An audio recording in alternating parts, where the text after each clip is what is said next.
Olá, seja bem-vindo, muito bem-vinda ao Ponto de Partida, mais uma vez, no início da sua semana aqui na Band, para nós estudarmos juntos a Palavra de Deus. Nós estamos nessa viagem, extraordinária, mergulhados no livro de Daniel. Aliás, você já pode pegar sua Bíblia, pegar sua caneta para fazer anotações, interaja com a gente no Instagram, Adventistas ASP. Vai ser muito legal repercutir o assunto de hoje com você. Nós vamos estudar Daniel capítulo 7, um período muito interessante ali, descrito na figura de 4 animais. Existe conexão entre Daniel 7 e Daniel 2. Você vai ficar impressionado com o estudo de hoje, com certeza. Antes, porém, de estudarmos a Bíblia, como sempre você já sabe, vamos orar pedindo a bênção do Senhor para este momento. Ore comigo. Querido Deus, queremos te entregar este momento de estudo da Tua Palavra, que ela fale ao nosso coração e que estejamos atentos a compreender qual é a revelação que o Senhor tem para nós por meio da Bíblia. Entregamos esse momento em Tuas mãos, em nome de Jesus. Amém. Bom dia para você aí de casa, seja muito bem-vindo. Nossa manhã de domingo, começando aí com mais um estudo da Palavra de Deus. E hoje nós vamos nos aventurar pelo capítulo 7 do livro de Daniel. Um livro cheio de enigmas aí para a gente decifrar juntos. Vamos falar aí dos 4 animais que apareceram aí na visão de Daniel, as diferenças, as peculiaridades entre eles e a cena também do juízo final, que é muito interessante e tem a ver com os nossos dias. E antes de começar a falar sobre isso, eu quero mostrar para você aqui a nossa revista Profecias de Daniel. Uma oportunidade de você se aprofundar nesse tema que nós vamos estudar hoje e em muitos outros que são apresentados nesse livro fascinante que leva o nome aí do próprio Daniel, né? Então, o sonho que revelou o futuro da humanidade. Só uma dica para você ver sobre o que fala a revista. E olha, para você receber esse material na sua casa, esse curso completo aí do livro de Daniel é muito simples. Basta você apontar a câmera do seu celular para o QR Code que está aparecendo aqui na tela da sua TV. E, de acordo ali, entrando no link, digite "Eu quero". Mas olha só, é somente para os 20 primeiros que mandarem "Eu quero", tá bom? E você vai estar sendo atendido pela nossa equipe, que vai estar pegando os seus dados, seu endereço, para enviar esse material direto aí para sua casa gratuitamente. Você também pode pedir oração, pode pedir um outro tema de estudo bíblico, quem sabe a presença de um instrutor aí na sua casa, que também vai te acompanhar gratuitamente e vai te oferecer um certificado também à conclusão do curso. Combinado? E olha, nós vamos começar por aqui apresentando os nossos convidados, que estão preparadíssimos, são muito queridos, e eu tenho a alegria de trazer aqui de volta aqui o pastor Roberto Roéfero, que sempre nos acompanha, né? Nos dá a alegria aí de compartilhar aí o seu conhecimento bíblico. Pastor Roberto, muito obrigada mais uma vez por aceitar esse desafio. Bom dia, Jordana. Bom dia, pastor Dário, que está conosco aqui. Bom dia a você que está nos assistindo nessa manhã. Hoje nós vamos ter mais uma vez um programa bem legal, bem abençoado, uma visão diferente de Daniel, com 4 animais que saem do mar, e você não pode perder. Vai ser muito interessante. Exatamente. O pastor Dário Gonçalves está aqui hoje pela primeira vez, né, pastor? É uma alegria receber o senhor por aqui. E olha, a gente já deixa para o senhor mandar aquele abraço para a sua igreja, que com certeza aí está assistindo o programa. Bom dia, Jordana. Muito obrigado pelo convite. Bom dia, pastor Roéfero. Um prazer poder encontrá-lo aqui. E bom dia para você que está em casa. Uma alegria poder falar com você sobre o livro de Daniel nesta manhã. Quero mandar um abraço para a minha igreja, para os meus familiares também que estão assistindo. É muito bom estudarmos juntos o livro de Daniel. Exatamente. Olha, vai ser uma aventura.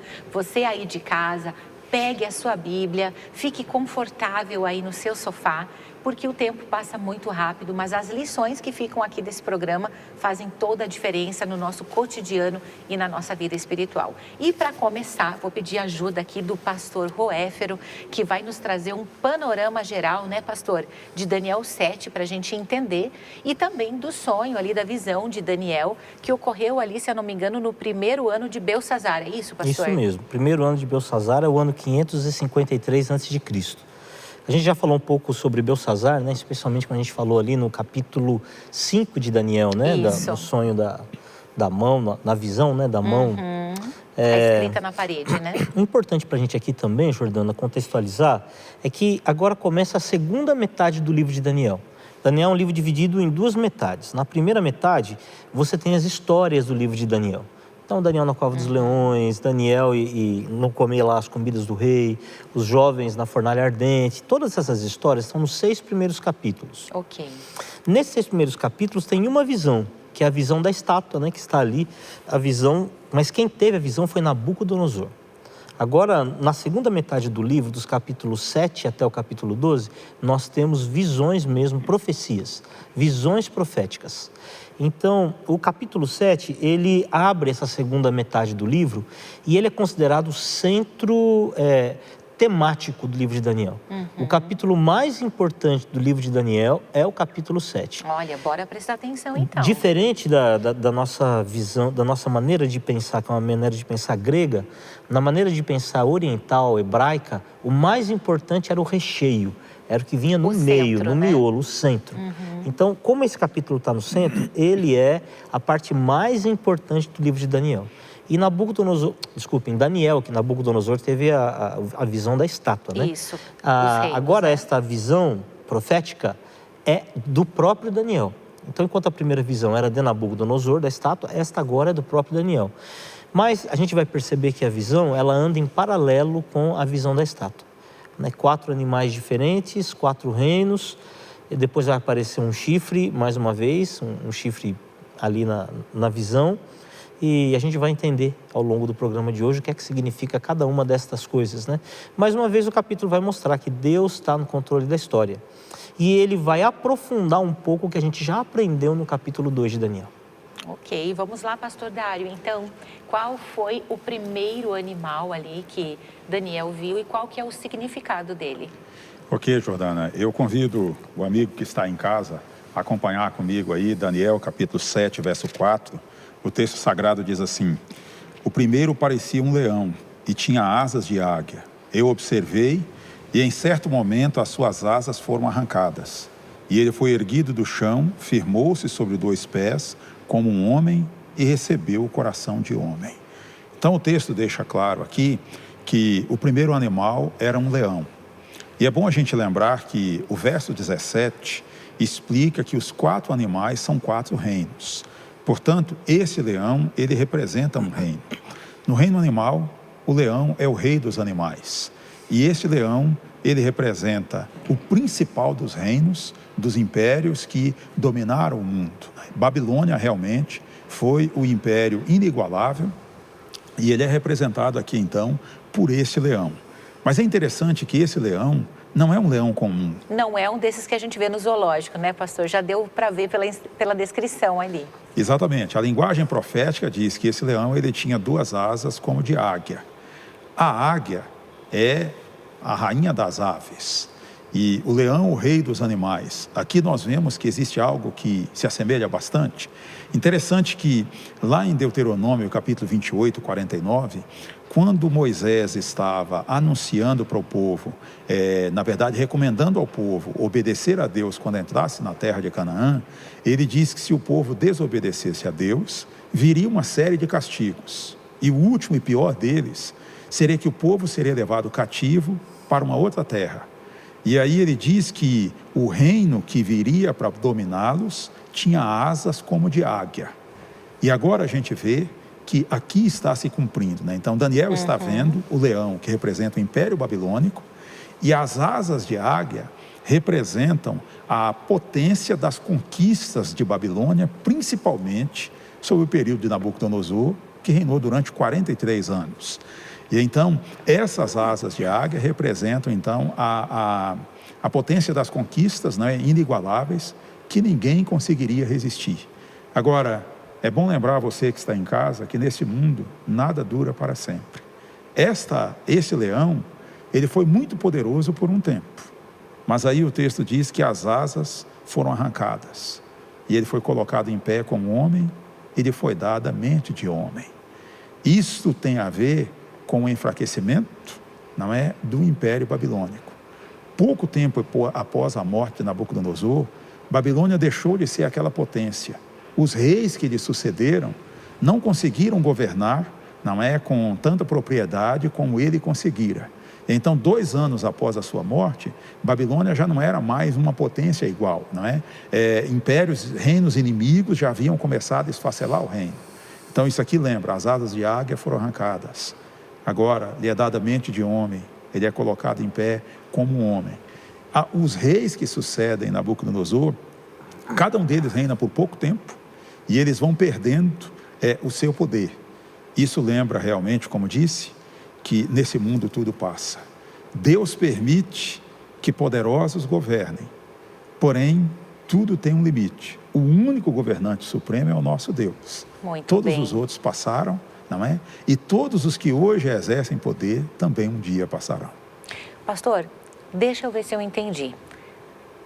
Primeiro, o rei Nabucodonosor, ele tem um sonho.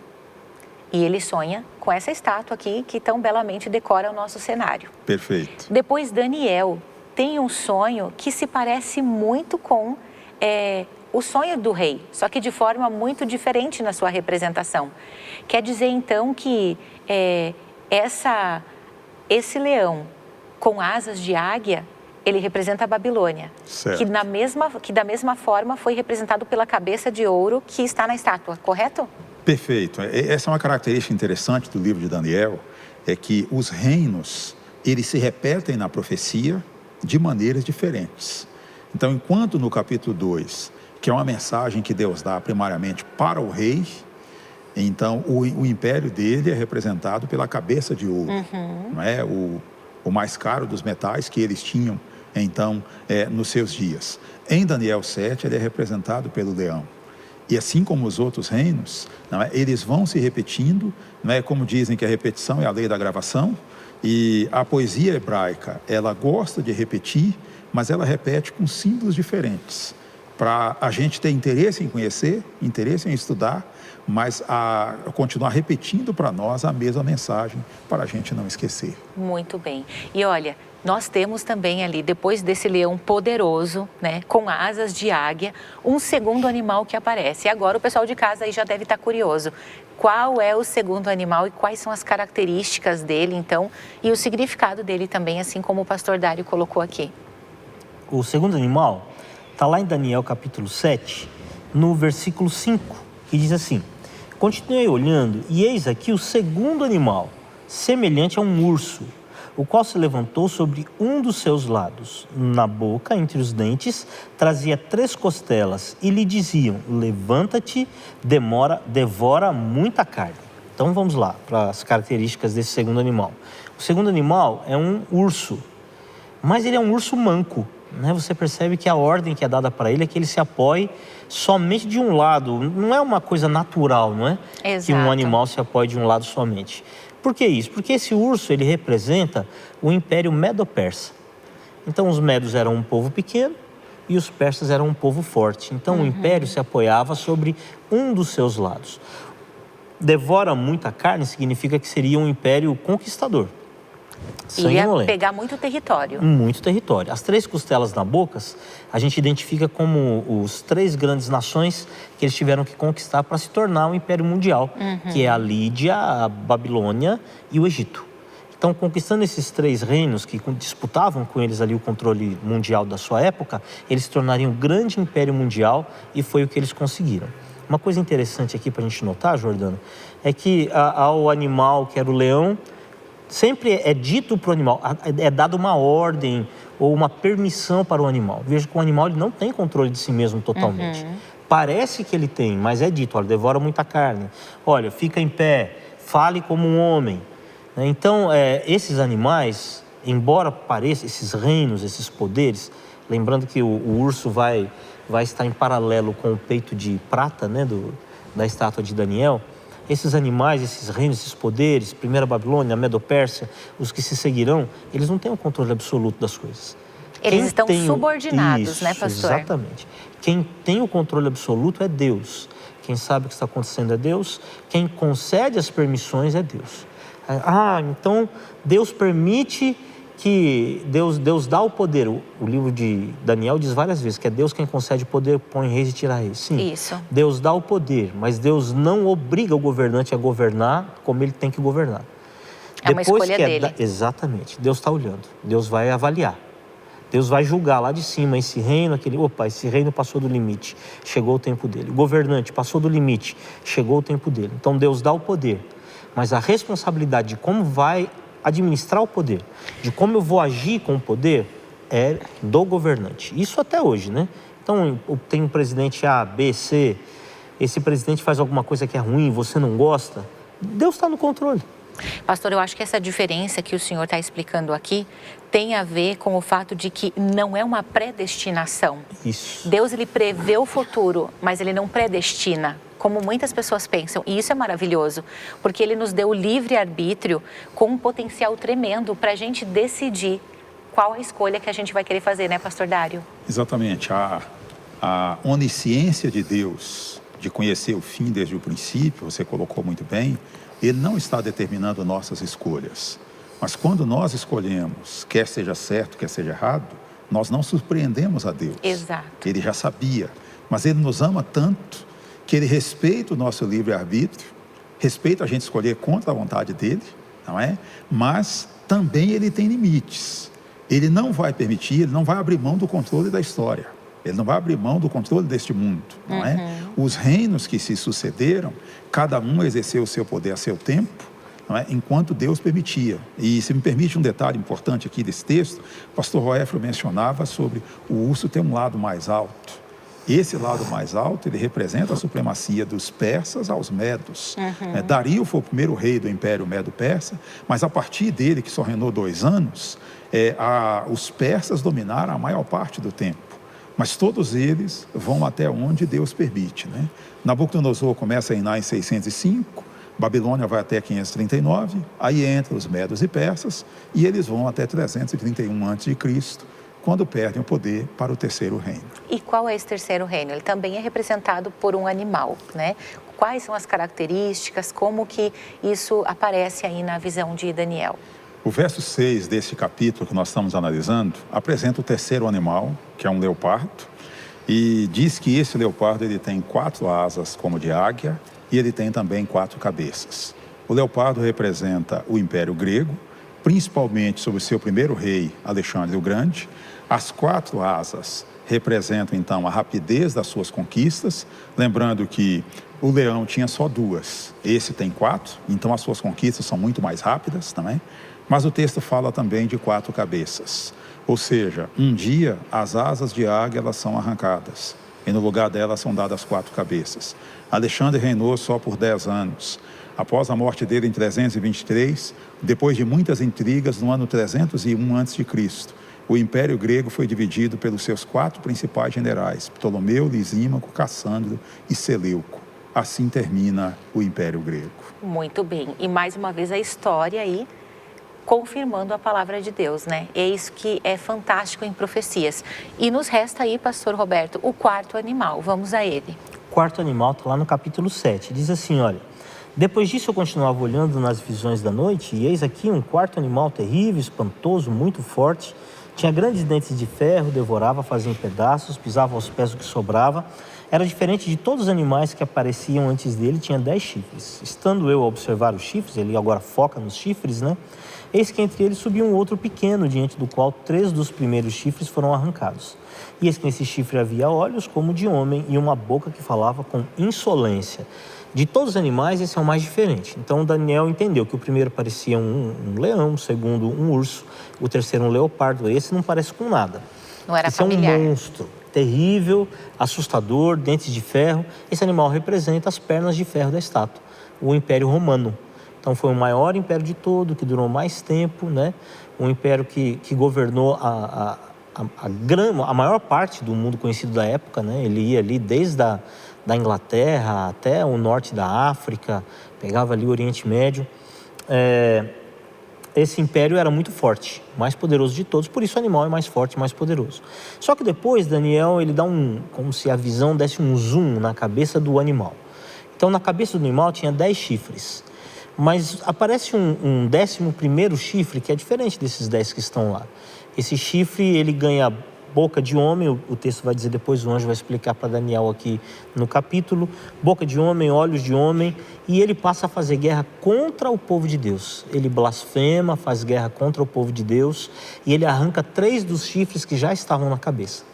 Então, este chifre, ele simboliza, não só o chifre, os chifres da cabeça junto com esse chifre, eles simbolizam os pés da estátua.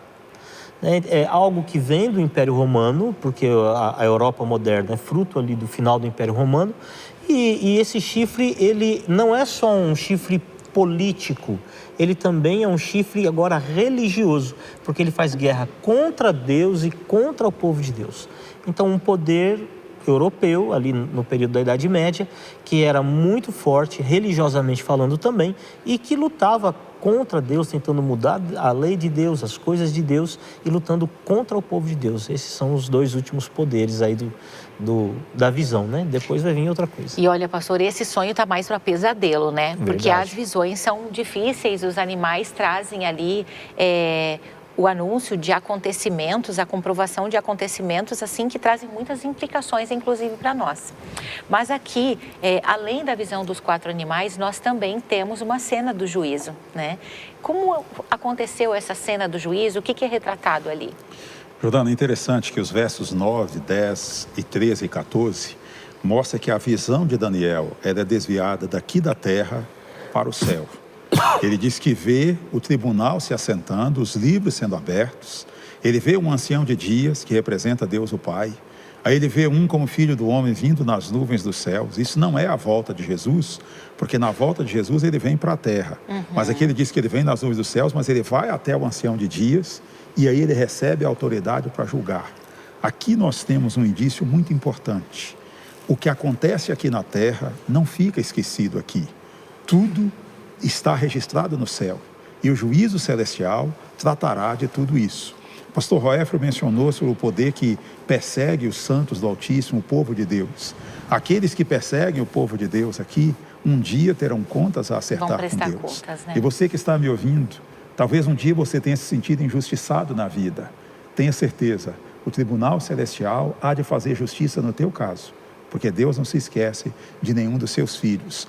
Tudo o que acontece aqui, o Tribunal Celeste há de dar uma resposta completa sobre todas estas coisas. Exatamente. Deus sabe, Deus vê, Deus ouve e Deus age, né, pastor Roéfero? Qual que é a importância dessa cena do juízo para nós hoje?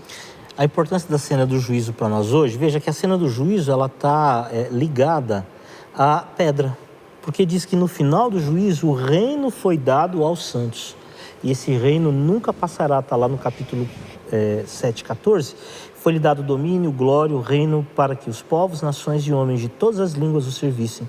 O seu domínio é um domínio eterno, que não passará, e o seu reino jamais será destruído. Sabe, Jordana, hoje a gente vê no mundo muita injustiça acontecendo, muita coisa errada acontecendo. Você vê um político que subtrai o dinheiro da população e muita gente não tem um bom hospital, alguma coisa por causa dele, muita gente morre, perseguições, mortes, há ditadores pelo mundo que estão governando seus países por décadas e décadas e fazendo seu povo sofrer. E há pequenos ditadores na nossa vida, não é? Às vezes um patrão, alguém que te persegue, que te humilha, que, sabe, às vezes o Salmo 37 diz isso. Às vezes você olha para essas coisas, você desanima, né? Você fala, puxa vida, o que adianta então eu ser crente, ser fiel a Deus? Fazer a coisa certa, fazer a coisa ser fiel. certa, se o outro lá está aprontando e o Salmo 37 até diz assim que os seus olhos estão cheios de gordura, quer dizer, está feliz da vida, está vivendo bem, está tranquilo. E o salmista, lembrando esse é o grande, talvez, embate da humanidade, né? Porque os justos sofrem, porque os ímpios prosperam, e isso acontece muitas vezes. A questão do juízo é que chegará o dia em que Deus fará justiça. Em que os livros vão se abrir, né, pastor? Os livros serão abertos, diz Daniel 7, e um juízo terá lugar. E a gente entende que esse juízo, inclusive, já até começou. E quando Jesus voltar, ele então vai dar a aplicação do juízo, mas que esse juízo já está acontecendo. Amigo, se você está sofrendo injustiça na sua vida, está vendo sofrimento, dor, problemas, tristeza, não se preocupe. Siga a sua vida firme, siga com Deus, seja correto, seja honesto em todas as suas coisas. Permaneça fiel a Deus, porque um dia Deus fará justiça. Que maravilha, que notícia maravilhosa. E assim nós chegamos ao final do estudo de mais um capítulo. Eu quero agradecer aí a bondade do pastor Dário, que esteve conosco, né? Nos cedeu o seu tempo, compartilhou aí a sua sabedoria, seu conhecimento sobre a palavra de Deus. Pastor Roberto, muito obrigada mais uma vez por nos guiar aí nessa jornada bíblica. E eu quero dizer para você o seguinte, para você que quer se aprofundar, que percebeu como a palavra de Deus ainda está relacionada ao nosso cotidiano, a nossa vida aqui, né, nesse momento que a gente vive, tem um presente muito especial esperando por você aqui. Para você que quer se aprofundar nas profecias de Daniel, essa revista traz os principais temas do livro, com uma visão mais aprofundada, com reflexões, com perguntas interativas, para você realmente se aprofundar. Um curso bíblico completo sobre o livro de Daniel para você fazer aí na sua casa. E para adquirir essa revista é muito simples. Basta você apontar a câmera do seu celular para o QR Code que está aparecendo aqui na tela da sua TV. Você entra aí no link e digita "Eu quero". A nossa equipe vai enviar para sua casa com muito carinho após pegar os seus dados e conversar com você. Tá combinado? Olha, que você possa realmente desfrutar da paz que vem da certeza de que Deus é justo e de que Deus está no controle da história, da nossa história. Um grande abraço, que Deus abençoe você e até o nosso próximo encontro. Eu sei que passa rápido, mas está na hora de dar tchau para que na próxima semana a gente se encontre de novo aqui no Ponto de Partida. Eu espero que você tenha gostado do programa de hoje e que você continue a se aprofundar no conhecimento da Palavra de Deus. Para isso, você pode acessar o nosso canal no YouTube, Adventistas ASP, para checar os outros episódios, rever, quem sabe, este episódio e também compartilhar com seus amigos. E lógico, se você quiser fazer uma visita, a gente aqui na igreja onde a gente transmite aqui o Ponto de Partida, você é muito bem-vindo, muito bem-vinda. Nós ficamos aqui na Alameda Dr. Carlos de Carvalho, número 400, no centro da cidade. Sempre aos sábados de manhã, domingos e quartas-feiras, à noite, tá bom? Vem cá, vai ser muito bom encontrar você. Até a próxima semana.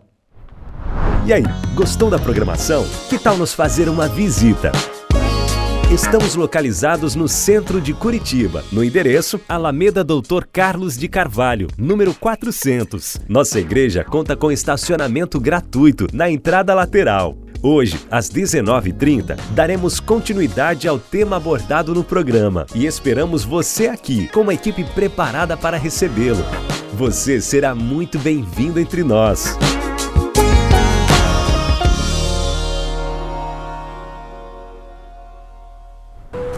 Uma jornada começa pela escolha do caminho correto. Decidir ser ou não ser, eis a verdadeira questão.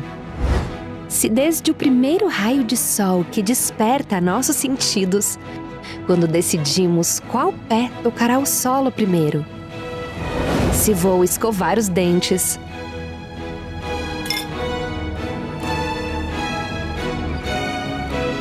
a roupa que vou vestir,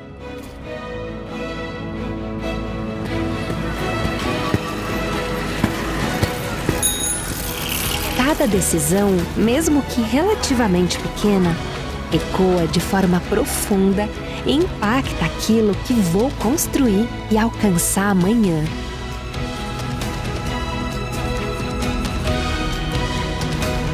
Imagina a relevância de escolher o meu futuro profissional.